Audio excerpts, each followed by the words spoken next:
Aksyon Radio Philippine Standard Time, las 6:32. Actual Reports, second portion.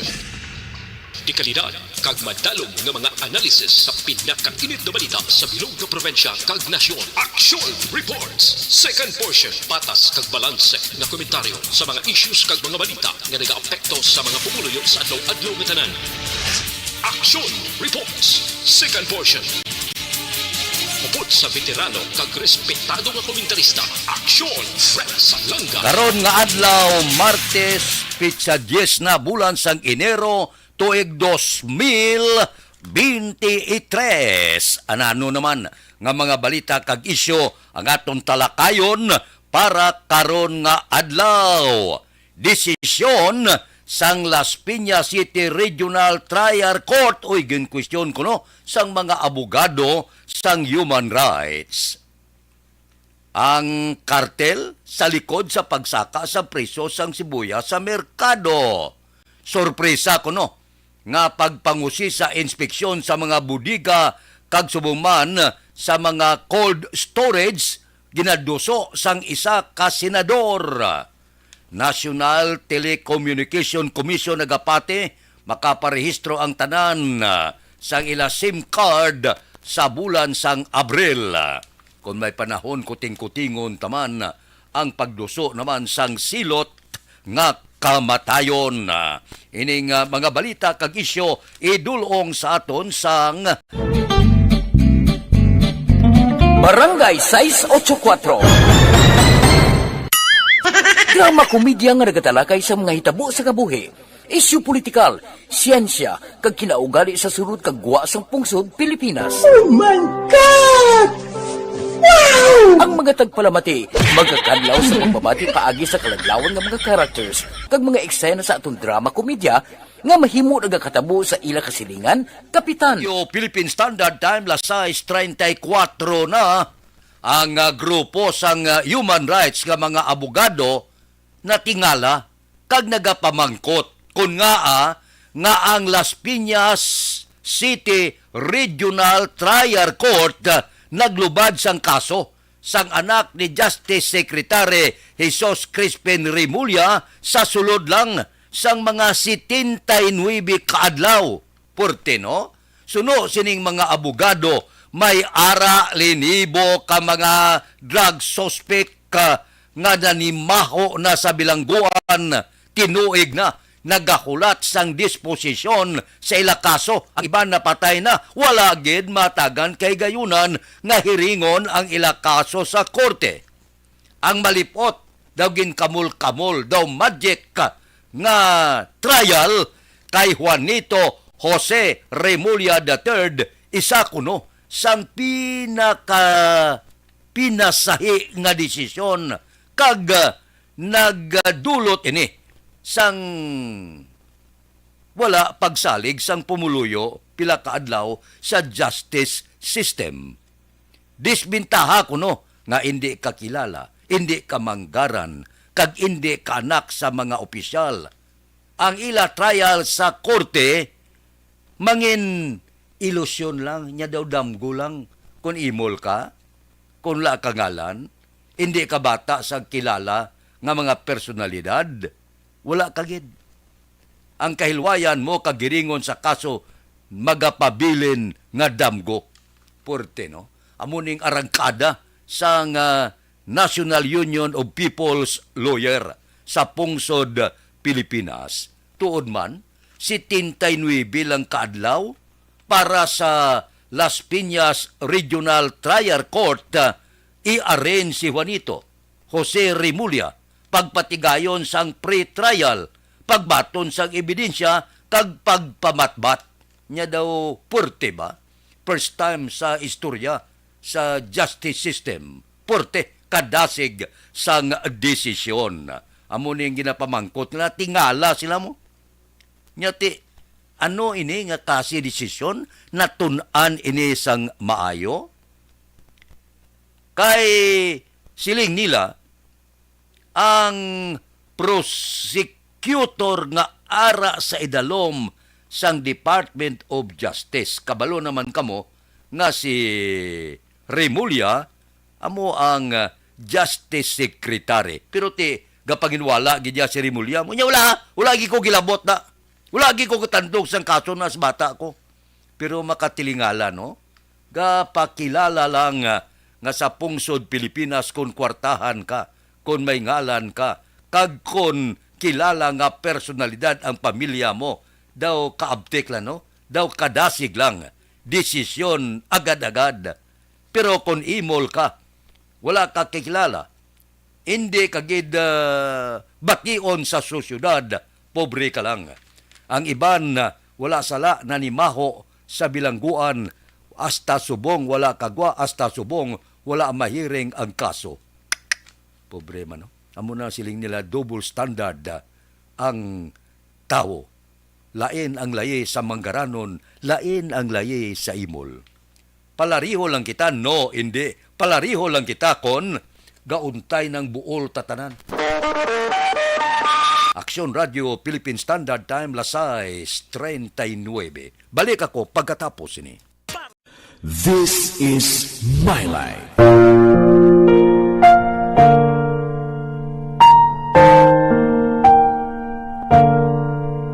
This is my life.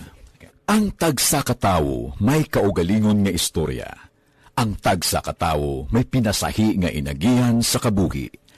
Ang imo pagpasimpalad, pangabuhi kag kabudlayan, personal man o kung pamilya, hatagan sang kabuhi diri sa This is my life. This is my life. Magahatag sang kalingawan sa kahanginan sa mga mapuslanon nga impormasyon kag kasaysayan. This is my life.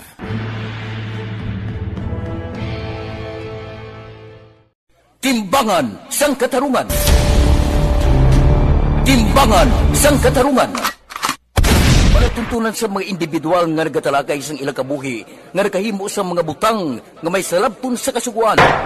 Court is now in session. Pagpangawat, kidnapping, pagpamatay, imoralidad, iligal nga droga kag iban pa nga klase sang krimen. Kalabanan sa ila nagapati nga makaluwas sa ila nahimo nga sala, apang ang timbangan sang katarungan wala nagakatulog.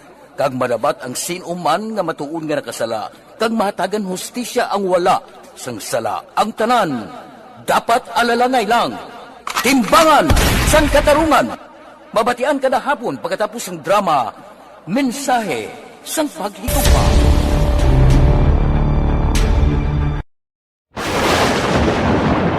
Ang elementary nga evacuation center na concern din baha man. Uy! Wala kay pinagamat-amat pumansaka ang tubig. Actually, ko po Yung medyo mataas na ang tubig, so ginaulat natin nga Pasuwat nga nag-trap dito or nag-transit dito sa sulod ang Mang continuous range ang nag-isang sa factor sa pagsaka at sining tubig sa subong. Ang Pilipinas sa mayroon sa early warning system para mahibaluan ang lakas ng panahon. Gani, wala sang rason nga hindi kita makapreparar karon ni rainy season. Yari ang pila ka mga action tips nga dapat mo may baluan. Kung nagapuyo sa lugar nga masabi ginabaha, mag-monitor sa balita para sa anunsyo sang pag-asa sa lakas sang panahon. Isa sa pinakapos nga pamaagi para malikawan nga magsulod ang baha sa balay, among paggamit sang sandbag. Ang sandbag ang isa kasako nga may unod nga balas nga pwede ibutang sa pertahan upon ginaagyan sang tubig para temporaryo nga makontrol ang pagsulod sang tubig sa inyong nga balay. Antes naman ng rainy season, dapat nakapreparar ka na sang pagkaon, flashlight, pito, kandila, hygiene kit, power bank, transistor radio, importante nga mga dokumento kag iban pa nga kinahanglanon. Ini ang dapat isulod sa go bag nga dapat ibutang sa isa ka lugar nga mapus kuhaon sa tion nga kinahanglan nga mag-evacuate. Sa tion sa pagbaha dapat butangan sang tape ang saksakan sang mga outlet kag ibutang sa mataas nga mga lugar ang appliances. Kunyara sa evacuation center, dapat man nga ipatuman ang minimum health protocol, face mask, face shield kag social distancing. Batok sa COVID. Sa panahon sa tigululan, dapat man proteksyonan ang ikaayong lawas batok sa pila ka mga masakit, kang isang dengue, leptospirosis, cholera, typhoid fever, hepatitis A. Nagpanugyan man ang DOH kay pabili ng proper hygiene kay pag-inom sang limpyo nga tubig. Lutuon sang gusto ang pagkaon para malikawan ang contamination. Maghugas sang kamot antes kag pagkatapos ang kaon kag matapos nga mag-usar sang banyo. Likawan man ang paglangoy o kon pagtubog sa baha. It is Action Dale Salazar para sa Action Tips na nagapahanong nga maghalo. Aksyon Radio Philippine Standard Time Lasais 43. Ari ho, maayo nga panugyan ni Senador Sherwin Gatchalian kahapon. Siling niya, ang mga otoridad dapat magpatigayon sang sorpresa nga pagpangusi sa inspeksyon sa mga budiga kag cold storage facilities sa mga importer labi na sa ginasospitsuhan sa pag-smuggle sa mga produkto agrikultural pasulod sa pungsod. Kay siling niya natingala siya mo nga wala gid sang ginasospitsuhan nga mga smuggler kag trader nga ginaligar naglapas sa layis sang custom nga naarestar o nabilanggo man lang sa likod sang serye nga pagpanakop sa mga smuggle nga sibuyas Bombay kag iban pa nga produkto sang agricultural nga suno saya 5,000 milyon ang balor sini. Tinya tigin raid man ang iban sang Bureau of Customs sa nagliligad nga binulan. Ti areho ang punto ni Gatchalian nga daw husto. Nga madamo ang ginpatigayon nga raid apang daw wala sang kaso nga ginpasaka. Balantayan ini ha, perte nga raid, perte nga kompiskasyon, pero nga wala sang kaso nga ginpasaka. Sila ni Gatchalian ang custom na kahibalo kung kadaysin o ining mga smuggler kay silang garid mo. Apang ining mga smuggler, suno saya, wala kahadlok, wala nagauntat sang illegal nga aktibidades, bangod wala sila ginalagas sang Bureau of Customs. Ari ang punto nga gusto, nya ang Bureau of Customs, perte kung maghimo sang mga press releases pakadto sa radyo, telebisyon, kag pamantalaan, apang wala sang kaso nga ginfile. Halalang, sige, nya amuning nalakpan namon, amuning ginraid namon, amuning balor. Siling ni Senador Gatchalian, may ginpasakaan kamo kaso? Sa kadamo sang ginraid nyo, hasta subong sa mga trader ka mga smuggler, da wala man kami kabati. May ara sa balita nga ginraid kamo, pero hasta lang sa press release, wala kamo sang ginpasakaan nga kaso. Di kundi maduha-duha ka, ano ayhan ang rason nga ginraid lang kag wala sang kaso. Ang malisyoso ko nga abogado, nga amigo, nagsabat, siling niya, hindi na amo ang imo nga tinaga. Anong rason? Ang matuod nga tinaga da, pila ang rason. Aksyon Radio Philippine Standard Time, Lasais 46 na. Aber, diri kita. Ini masadya man Kung akong pamangkuton, may rason ni mo. Si Senador Cynthia Villar. Siling niya, ang nakita ko kartel ang sa likod sa pagsaka sang presyo sang sibuyas sa merkado. Sibuyas Bombay na ginatalakay pa. Kung ako yung pambalon siya boycott na ni may sibuyas Bombay nga ni. May sibuyas dahon pa man Gisata nga gagitaya sang pinitensya sa kamahal sang sibuyas Bombay man. Hindi pagbaklon. Kampanya sa bilog nga Pilipinas, boycott ang sibuyas Bombay. Lantaon ta ko di makaladunot na. Lantaon ta ko igo la buksan ang sibuyas Bombay nila, gapanubo na. Amo na bala ka ilinit kung kaisa. Nga portete siling ni Senador Cynthia Villar, siling niya kartel ina. Gin-imbestigar na namon ini sang tuig 2013, may ara again onion cartel. Ining pamakal sa produkto sa mga mangunguma, ginabarat nila. Pagkatapos, sila ang naganegosyo, sila ang may kompletong control sa supply. Amo na kung nga pwede sila makakrear sang artificial nga demanda para magsaka ang presyo sang sibuyas sa merkado, kay ang tanan nga supply ara sa ila, pinamakal nila barato, pagkatapos tagoon ihod nila pagwa nga nagmahal, amo ang pagpagwa sang produkto sa ila sini mga budiga. Kita mo lang na porte, no? Ako yung gapate kus ni damo sa mga Chinese, tamo nadakpan tong Chinese to na pasulod sang Sibuyas Bombay, milyon tong presyo ya, pinasulod di sa pungsod. Ang iban, hindi man Chinese, ang iban Pinoy man, nga bintahusob lang ang mga trader, isulod nga sa budiga nila, pagkatapos niya, wala gid sang ara subong nga Sibuyas Bombay, kinalan pataasan tang presyo, amak mong presyo, hindi magwanta, di sa merkado, ang bakal ka Bombay, subong ka tilaw ka man, kaluyag ka magbakal, buro barato, dahulin ka dako. Ay, anong klase? Ti, kartel. Amo ni pagpati ni Villar, nga para sa kunusto. Taguon mo, kung wala na, ipagwaon mo, pertiktaas presyo, kundi duloble ganansya mo. May gaba man na galing ulihi pa eh. Ang gaba, timan kag mirisi, maabot ng salawas nila ulihi. Pero hinulsulan, gin nila na. Maning pang-kartel nga ni, pang-hod nga ni. Ang guwas na daw, taga pa 5 for size bala. Nakalabanan ni Blatian, cancer. Porte na mo nga pagtunto mo sa pariho mo.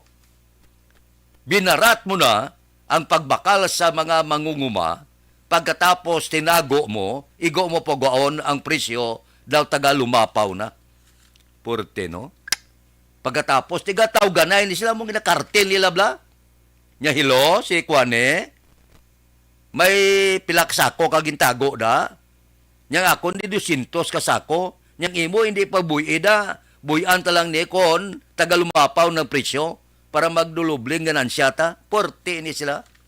Grabe bilang abot kung anong porte ka mga bintahuso. Magnegosyo ka, natural, wala magkagasiling hindi ka magganansya. Kaya man tanong pulos ko na gagamlang negosyo nga wala ka ganansya. Kundi nagpaimunong sa banga guro, may lumot ka pa nga. O galing kung ang sobra naman, hindi naman na mayo. Amak mo nga mag-harvest ang aton mga mangunguma, ginabarat nila, baklo na barato. Amo man na sa bugas bala? Tanyagan sa trader barato. Nya kumprahon ko na tanan sa muning nga presyo. Ti pobre man, ang mga mangunguma kay ginakapos man, ibaligya ya sa barato, hindi gani kabayad na sa abono ya kag tanan nga mga pestisidyo nga gingamit. Amo ning nagakatabo subong. Bangod may kwarta sila, may kapital ang mga trader mo. Nga pwede sila kapangumpra bilog, ihod nila, buyan nila, kung taas ang presyo. Ang panawag na mga bintahuso, pero may gaba man. Galing amula na subong purtigid, hamugasa gid ang ganansya.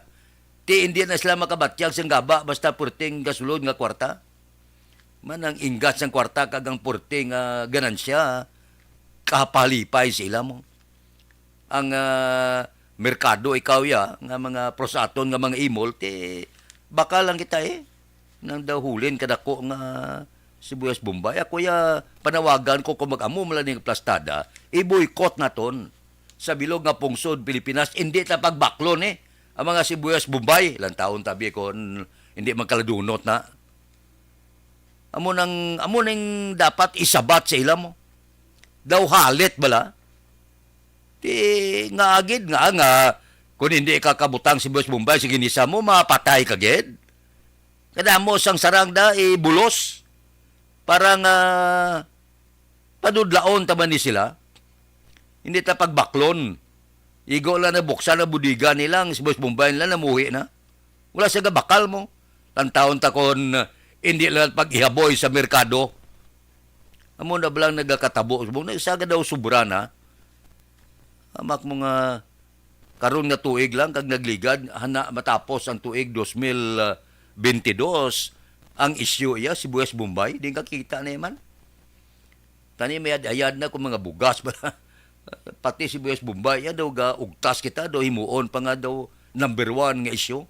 Tiyan mo na ang nakita ni Senador Villar niya hurding kartel gid ang kabangdanan kung nga nag-ibwal ang presyo sini sa merkado. Aksyon Radio Philippine Standard Time, Lasay 53. Kung tani kuting-kutingon ta pa, no? Ang death penalty. Daw pabor ang Senado nga ibalik ang silot nga kamatayon. Bantayan tani kay sigurado maibwal sini ang kasimbahanan. Ang pila ka mga sikta kay kontra ini sila sa silot nga kamatayon. Wala sa rason siling sa simbahan nga ang tao pamatmatan kamatayon ang pareho niya. Kay Diyos ang naghatag sa kabuhi mo, Diyos lang ang mabawi. Ay, gusto man ang rason sang simbahan. So, nagindula na ni sa pungsod Pilipinas sa panahon ni Presidente Gloria Macapagal Arroyo, nagbisita siya dito sa Vatican sa Roma. Siguro, ginutikan siya sa Santo Papa Santo niya. Abi, kay Presidente ka, dulaa ang silot na kamatayon. Automatic dula. Ari subong, daw ibalik naman. Kuting-kutingon ta na sa masunod nga mga isyu. Aksyon Radio Philippine Standard Time, Lasay 54. Balik ako pagkatapos ini. This is My Life.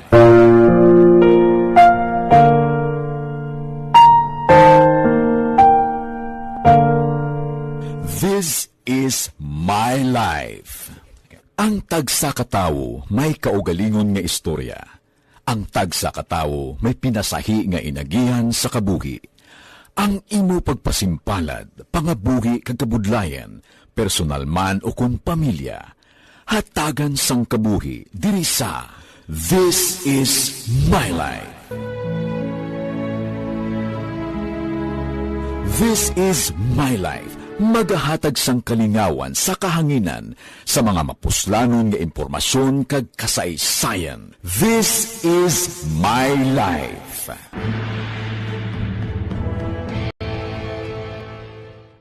Timbangan sang katarungan.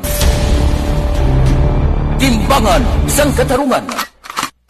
Palatuntunan sa mga individual nga nagatalagay sang ilang kabuhi nga nakahimo sa mga butang nga may salabton sa kasuguan. Court is now in session. Pagpangawat, kidnapping, pagpamatay, imoralidad, iligal nga droga kag iban pa nga klase sang krimen. Kalabanan sa ilang nagapating nga makaluwas sa ilang nahimo nga sala, apang ang timbangan sang katarungan wala nagakatulog. Kag madabat ang sinuman nga matuon nga nakasala, kag mahatagan hustisya ang wala sang sala. Ang tanan, dapat alalangay lang. Timbangan sang katarungan. Mabatian kada hapon pagkatapos ng drama, mensahe sang paghigugma.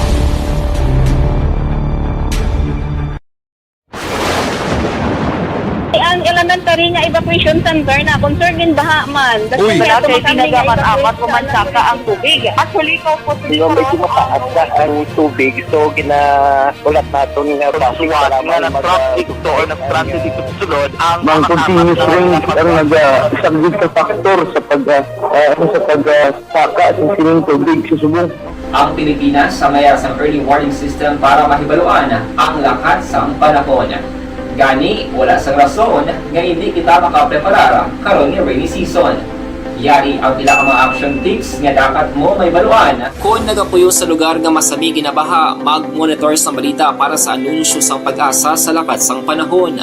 Isa sa pinakapos nga pamaagi para malikawan nga magsulod ang baha sa balay, among paggamit sang sandbag. Ang sandbag ang isa ka sako nga may unod nga balas nga pwede ibutang sa pertahan o kung ginaagyan sang tubig para temporaryo nga makontrol ang pagsulod sang tubig sa inyong nga balay. Antes naman ng rainy season, dapat nakapreparar ka na sang pagkaon, flashlight, pito, kandila, hygiene kit, power bank, transistor radio, importante nga mga dokumento, kag iban pa nga kinahanglanon. Ini ang dapat isulod sa go bag nga dapat ibutang sa isa ka lugar nga mapos kuhaon sa tion nga kinahanglan nga mag-evacuate. Sa tion sa pagbaha dapat butangan sang tape ang saksakan sang mga outlet kag ibutang sa mataas nga mga lugar ang appliances. Kunyara sa evacuation center, dapat man nga ipatuman ang minimum health protocol, face mask, face shield kag social distancing batok sa COVID. Sa panahon sa tig-ululan, dapat man proteksyonan ang ikaayong lawas batok sa pila ka mga masakit, kang isang dengue, leptospirosis, cholera, typhoid fever, hepatitis A. Nagpanugyan man ang DOH kay pabili ng proper hygiene kag pag-inom sang limpyo nga tubig. Gid kag kay Nunoy Alacapa sang Drama Department. Standby na sa aton Aksyon Balita Morning Edition. Upod kita kay Aksyon Boy Duran kag Aksyon Eden Aboso. Aksyon Fred Salanga, una sa balita, una sa aksyon, sa Bacolod, Aksyon Radio.